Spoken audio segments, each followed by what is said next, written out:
I'm Keya Balsara from Std-7.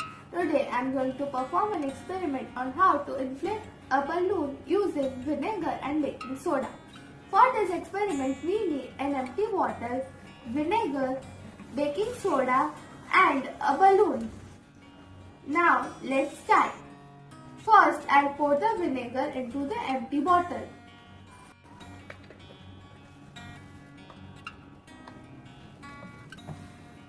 After that, I'll put some baking soda in the balloon.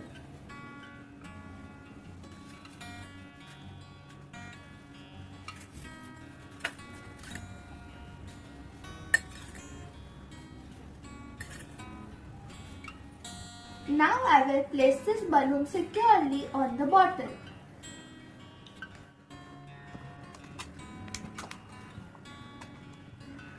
Now gradually lift the balloon and let the baking soda fall into the bottle.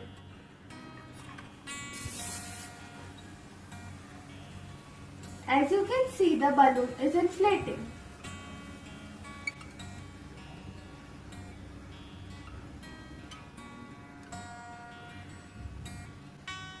Now slowly remove the balloon and tie a knot. This happens because the reaction between the vinegar and baking soda releases carbon dioxide, which in turn inflates the balloon. Hope you enjoyed the video. Thank you.